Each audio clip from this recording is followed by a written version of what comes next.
बहिरन्तः पुरद्वारः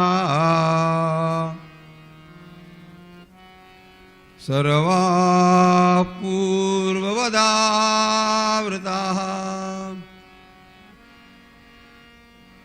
ततो बालध्वनिं श्रुत्वा गृहपालाः समुत्थिताः।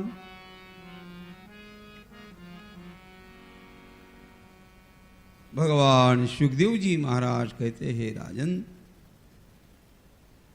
वसुदेव जी महाराज इस कन्या को लेकर के मथुरा जी में आए। कारागृह के सभी द्वार अनायास से बंद हो गए।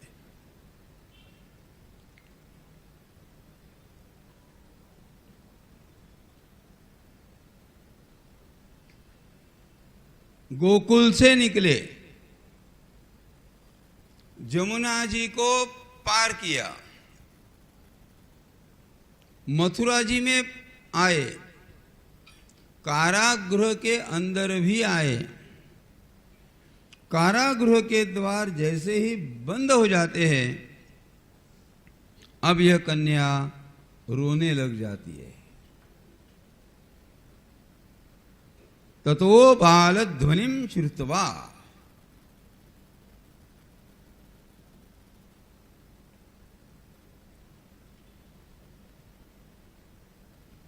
इतनी यात्रा करते समय यह कन्या नहीं रोई। कारागृह के द्वार बंद हो जाने के पश्चात रोई। कन्याएं अक्सर जानती है कब रोना चाहिए, कब नहीं रोना चाहिए।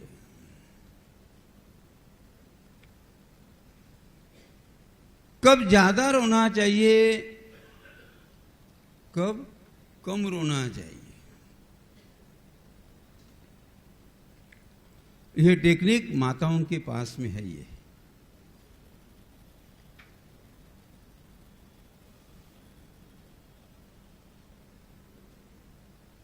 रोने का शस्त्र एक तो माताओं के पास है और छोटे बच्चों के पास है।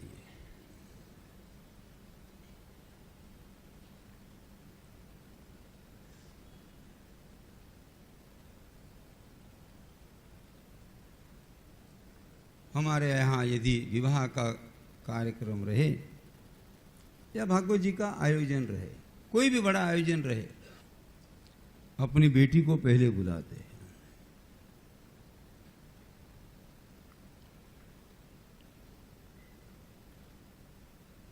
दो चार दिन पहले, सबसे पहले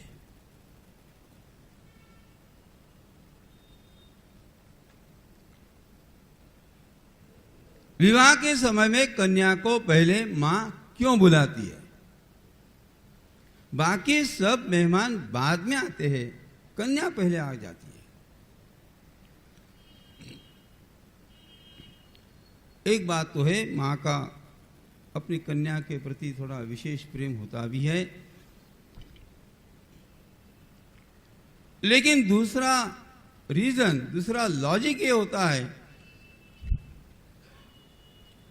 आपस में चर्चा करने के लिए बुलाती है।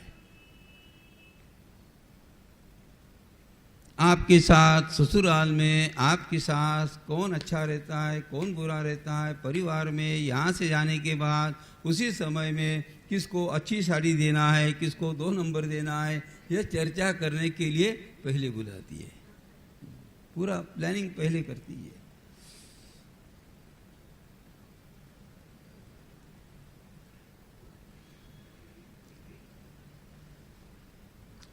कन्या यदि अच्छे परिवार से रहे तो बताती है कि माँ आप चिंता मत करो, मेरी सास का, मेरी ननद का मेरे साथ में बर्ताव कैसे भी रहे, किंतु आप यदि उनको जाते समय कुछ देना चाहती हो तो आपका धर्म होता है आपने अच्छी चीजें ही देना चाहिए। संस्कारी कन्या यह बताती है। और दूसरा नंबर आप जानते हो क्या बताती है?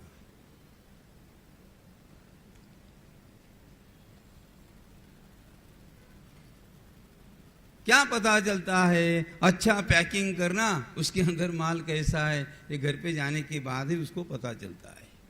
ये डिस्कशन के लिए बुलाती हूँ।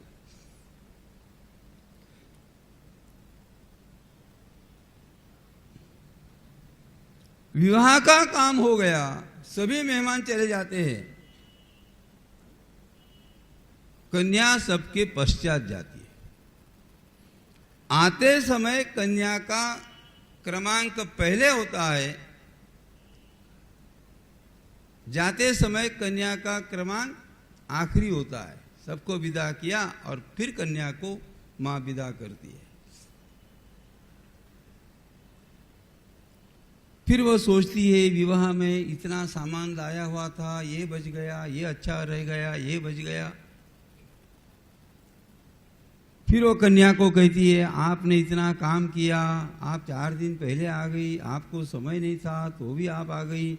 बेटा आप जाते समय ये बचा हुआ सब सामान आप लेकर के जाओ। उसको देती है वो।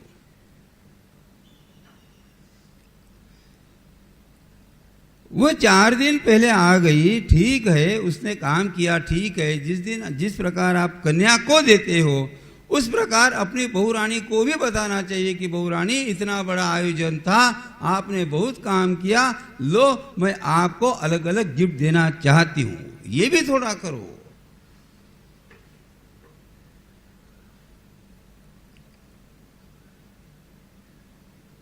आज कन्या को भी आनंद हो रहा है और बहू रानी को भी हो रहा है। आज दोनों को मिलेगा। देना चाहिए। अपने घर में कोई बड़ा आयोजन होता है तो बहू रानी की सहायता के बिना, सहयोग के बिना नहीं होता है, थोड़ा दो।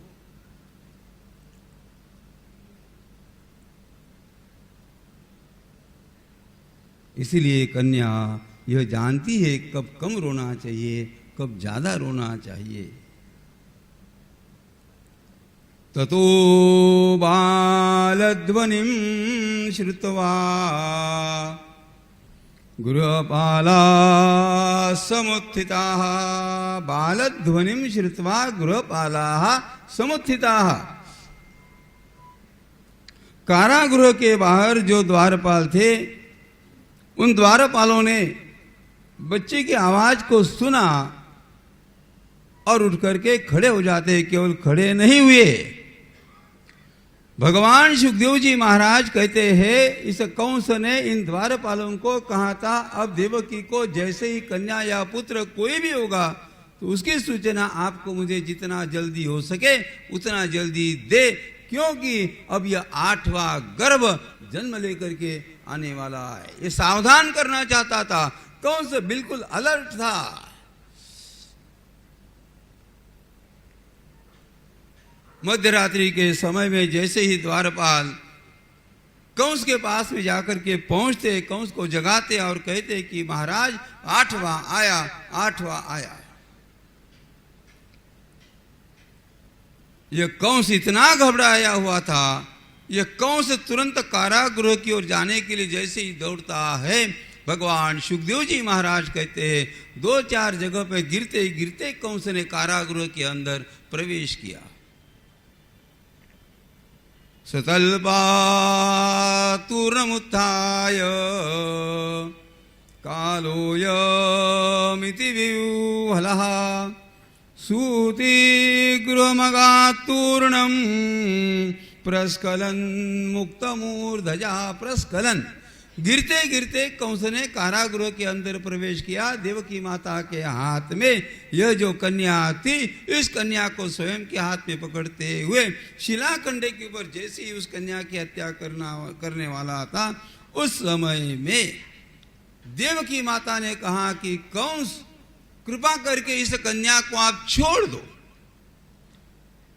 अरे भाई, अरे कंस, आपने मेरे 6 पुत्रों की हत्या की, मैंने कदापि किसी भी प्रकार की शिकायत मैंने नहीं की। यह पुत्र नहीं है, यह कन्या है। इस कन्या को आप कृपा करके आप छोड़ दो। भवो हिंसित भ्राता शिशव पावकोपमा।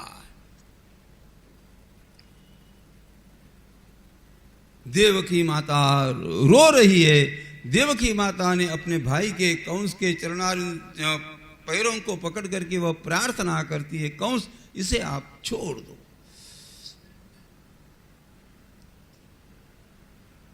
लेकिन कंस को देवर्षि नारद ने कहा था, अस्यास्त्वाम अष्टमो गर्भा,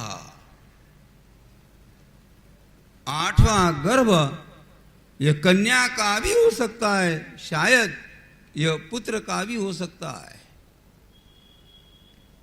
कंस ने उस कन्या के दोनों चरणारिंद को अपने हाथ में पकड़ते हुए जैसे ही पटकने का प्रयास किया, राजन हाथ में कन्या तो दिखती थी, लेकिन जैसे ही कन्या को उस शिलाखंड के ऊपर पटकने का प्रयास किया, हाथ से वह कन्या अंतर्धान हो जाती है और साक्षात जगदम्बा माँ वहां पे प्रकट हो जाती है। जगदम्बा माता ने कहा कि अरे कंस, आप मेरी हत्या नहीं कर सकते हो। कंस, आपको जिस गर्भ का डर है उसका जन्म तो हो चुका है, अब आपकी मृत्यु हो सकती है। सातदस्तात् समुत्पत्य सद्यो देव्यंबरं गता, अदृश्यतानुजा विष्णु सायुधाष्ट महाभुजा। अष्ट महाभुजा ने कहा कि कंस, अभी अपने जीवन में थोड़ा परिवर्तन लाने का प्रयास करो। यह जैसे ही चमत्कार हुआ, कंस समझ गया कि मैं 8वें गर्भ की हत्या नहीं कर सकता हूं, मैंने मेरे जीवन में परिवर्तन लाने का प्रयास करना चाहिए। अब कंस के अंतःकरण में पश्चाताप का भाव निर्माण हो रहा है। इस पश्चाताप का परिणाम यह हुआ, कंस ने देवकी माता को तथा वसुदेव जी महाराज को बंधन से मुक्त कर दिया। केवल मुक्त नहीं किया, कंस ने प्रार्थना करते हुए कहा कि वसुदेव जी महाराज, कृपा करके आप मुझे क्षमा करो। पुरुषाद इवापत्यम बहवो हिंसिता सुता। मैंने आपके 6 पुत्रों की हत्या की वसुदेव जी महाराज, मैं आपका अपराधी हूं, आप मुझे क्षमा। वसुदेव जी महाराज ने कहा कि कंस, जो हमारे भाग्य में था वो हो गया, आप चिंता न करो। यह संत का लक्षण होता है, यह परमार्थिक आदमी का यह लक्षण होता है। यहां पर वसुदेव जी महाराज इस कंस का विरोध कर सकते थे, कंस के लिए अपशब्दों का प्रयोग कर सकते थे, किंतु यहां पर वसुदेव जी महाराज ने कहा, कंस आप चिंता न करो, हमारे भाग्य में जो था वो हो गया, आप भी भूल जाओ।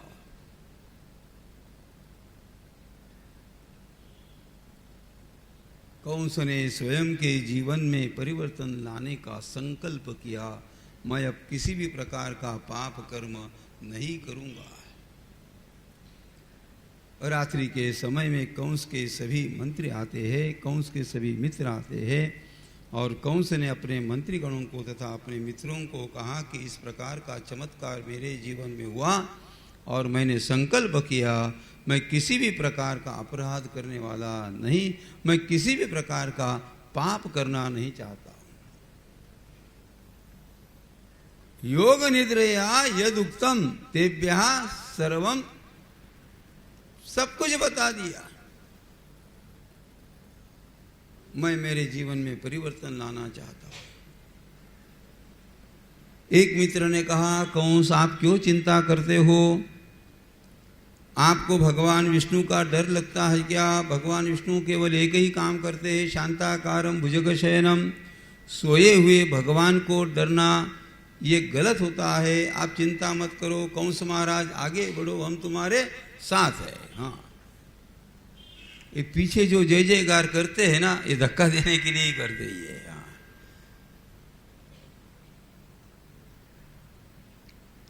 एक मित्र ने कहा, भगवान महादेव जी महाराज का यदि डर लगता है तो आप चिंता न करो, रात दिन भांग के नशे में होते हैं, उनसे क्यों डरते हो? एक मित्र ने कहा कि भाई आपको देवताओं का डर लगता है क्या? देवताओं से डरने का कोई कारण नहीं है, सभी देवता किस प्रकार के हैं, रणांगन में युद्ध करते करते सभी देवता रणांगन को छोड़ करके भाग जाते हैं। इन देवताओं से डरने का क्या कारण? किमुद्यमय करिष्यन्ति देवा समरभीरवः समरभीरवः देवा किम करिष्यन्ति। कंस को जरा हिम्मत आ गई, आप मेरे यदि साथ हो तो हम ऐसा करेंगे, जहाँ जहाँ पर छोटे बच्चे जन्म लेकर के आए हैं उन सभी बच्चों को मारने का काम हम पूतना को हम दे देंगे। ये प्लानिंग हो गया। ये सब मथुरा जी में चल रहा था। गोकुल में क्या हुआ, थोड़ा राधा रानी को याद करेंगे। बोलो बरसाने वाली की जय जय जय। बोलो बरसाने वाली की जय जय जय। बोलो बरसाने वाली की जय जय जय। बोलो बरसाने वाली की जय जय जय। राधे रानी की जय महारानी की। राधे रानी की जय महारानी की जय। रानी की जय राधे रानी की जय महारानी की जय। बोलो बरसाने वाली की जय जय जय। बोलो बरसाने वाली की जय जय जय। बोलो बरसाने वाली की जय जय जय। बोलो बरसाने वाली की जय जय जय। राधे रानी की जय महारानी की जय। राधे रानी की जय महारानी की जय। राधे रानी की जय महारानी की जय। राधे रानी की जय महारानी की जय। बोलो बरसाने वाली की जय जय जय। बोलो बरसाने वाली की जय जय जय। बोलो बरसाने वाली की जय जय जय। बोलो बरसाने वाली की जय जय जय। राधे रानी की जय महारानी की जय। राधे रानी की जय महारानी की जय। राधे रानी की जय महारानी की जय। राधे रानी की जय महारानी की जय। राधे रानी की जय महारानी की जय। राधे रानी की जय महारानी की जय। नंदस्त्वात्मज उत्तन्ने जाताह्लादो महामना। आहूय विप्रान् वेदज्ञान् स्नातशुचिरलङ्कृतः। वाचयित्वा स्वस्त्ययनम् जातकर्मात्मजस्य वै। कारयामास विधिवत् पितृदेवार्चनैयतः।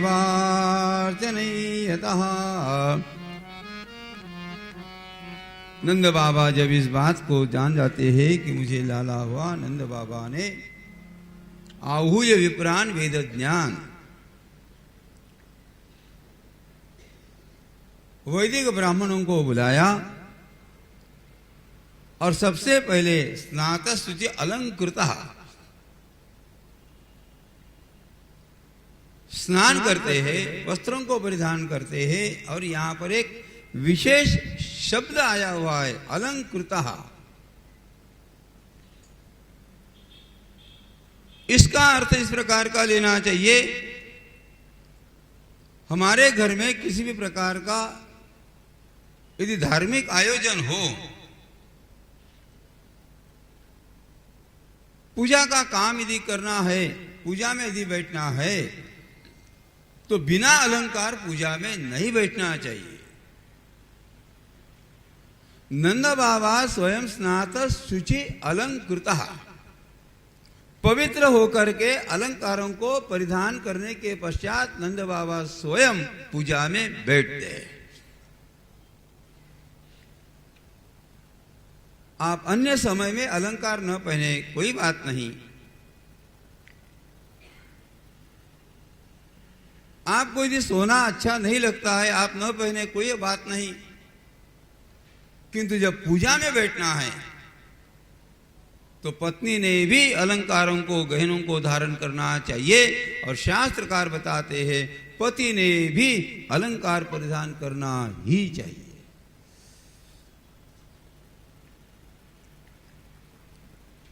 अलंकृतः, ऐसा कभी नहीं सोचना क्या है सत्यनारायण भगवान की पूजा है, गले में माला पहने अथवा न पहने, हाथ में अंगूठी पहने अथवा न पहने, नहीं नहीं, आप अलंकार परिधान करके ही पूजा में बैठे।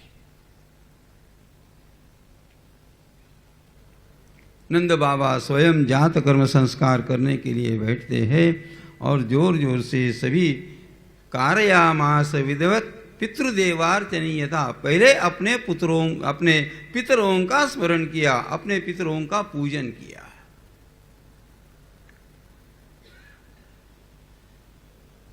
देवताओं का पूजन बाद में किया, पहले पितरों का स्मरण किया। किसी भी प्रकार का आयोजन रहे तो अपने पितरों को याद करे। घर में एक आध बार कोई आनंद की घटना यदि घट जाती है, भाई 10 साल से जो मेरा काम नहीं हो रहा था वो आज अचानक से यह काम मेरा पूरा हो गया, इतना आनंद होता है उस समय में। पहले आप एक काम करें, अपने पितरों के फोटों के पास में जाकर के प्रणाम करें, आपके आशीर्वाद के कारण मेरा अटका हुआ काम आज पूरा हुआ है।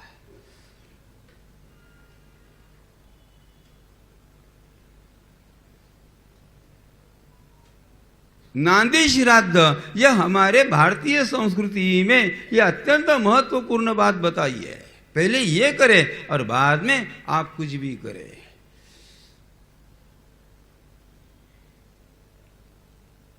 अब पूजा चल रही है, सभी ब्राह्मण देवता आए हुए हैं, लोग दान लेने के लिए आते हैं। ऐसा भिन्न भिन्न ऋषि मुनियों का भिन्न भिन्न ग्रंथ में ऐसा वर्णन आया हुआ है। नंद बाबा ने आज हमें लाला हुआ इसीलिए 20 लाख गौमाताओं का दान किया। कहाँ 20 लाख है, कहाँ 2 लाख है। अन्य अन्य प्रकार के एविडेंस हम लोगों को मिलते हैं। हम क्यों कम पकड़े, हम तो ज़्यादा ही पकड़ना चाहिए। भाई लाला का जन्म हुआ है,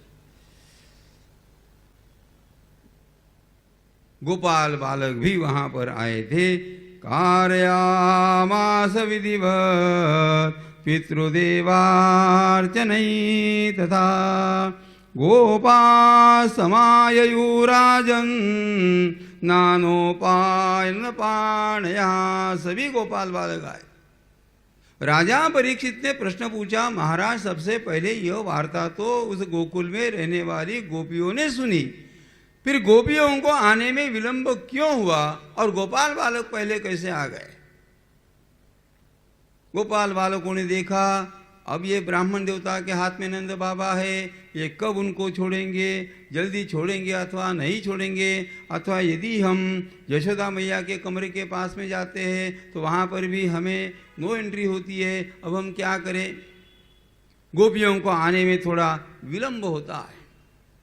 क्यों विलंब हुआ? एक तो परमात्मा का आगमन हुआ इसीलिए चिंतन करने में विलंब हुआ। यशोदा मैया को बधाई में मुझे क्या देना चाहिए, ये दूं, ये दूं, ये दूं, बस विलंब, चिंतन करने में विलंब हुआ।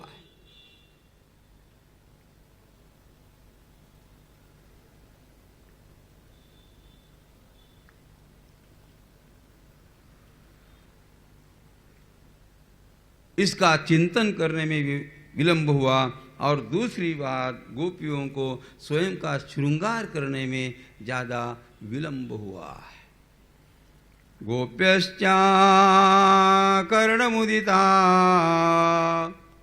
यशोदाया सुतोद्भवम् आत्मानं भूषयाञ्चक्रुर् वस्त्रकल्पाञ्जनादिभिः। स्वयं का श्रृंगार करने में गोपियों को बहुत ज्यादा विलंब हुआ। अब श्रृंगार करने में माताओं को कितना समय लगता है।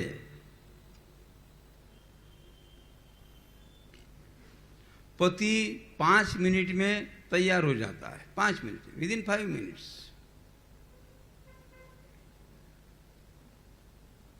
श्रृंगार करने में विलंब हुआ। और दूसरी महत्वपूर्ण बात इस प्रकार की है, आज विश्व का पति जन्म लेकर के आया है, आज भूमि का पति जन्म लेकर के आया है, आज साष्टांग साक्षात परमात्मा का अवतार हुआ है। इसीलिए परमात्मा को मिलने के लिए जब हम जाने वाली उस समय में हमने हमारा श्रृंगार करके ही मंदिरों में जाना चाहिए।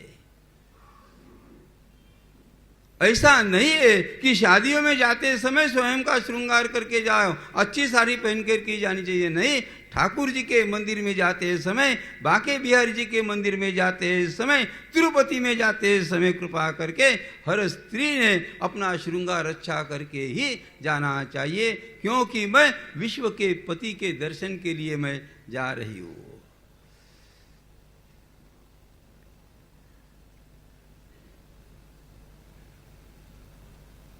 सभी गोपियाँ अपना अपना श्रृंगार करती है। सभी गोपियाँ नंद बाबा के आंगन में आकर के खड़ी हो जाती है। उस समय में एक गोपी ने कहा, रोहिणी माता को कहा, माँ हमें अंदर जाने दो, हम लाला को देखना चाहती है। रोहिणी माता ने कहा, नहीं, आप कोई भी अंदर नहीं जा सकती।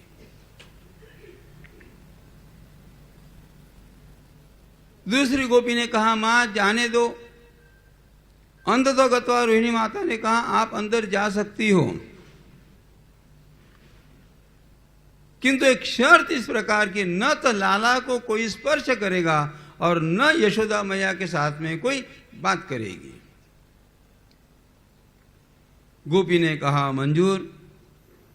एक एक गोपी अंदर जाती है, जाकर के लाला को देखती है, ये कितना सुंदर दिखता है, ये कितना कोमल है। वहीं पे रुकती है, पीछे से आने वाली गोपी उसे धक्का देती है, वो बाहर आती है। इस प्रकार करते करते एक गोपी अंदर गई, दूसरी गोपी अंदर गई, तीसरी गोपी अंदर गई। अब जैसे ही गोपियां अंदर जाने लग जाती है और जैसे ही बाहर आती है तो कतार पंक्ति और भी बड़ी होने लग जाती है। राजा परीक्षित ने प्रश्न पूछा कि महाराज वहां पर इतनी ज्यादा भीड़ तो थी नहीं, फिर इतना विलंब, इतना समय क्यों लगा? भगवान सुखदेव जी महाराज कहते हैं, राजन, जो गोपी अंदर गई थी, जिस गोपी ने परमात्मा के सौंदर्य को देखा, उसे देखने के लिए दोबारा इच्छा निर्माण हुई और वही पंक्ति में आकर के वह खड़ी हो जाती है।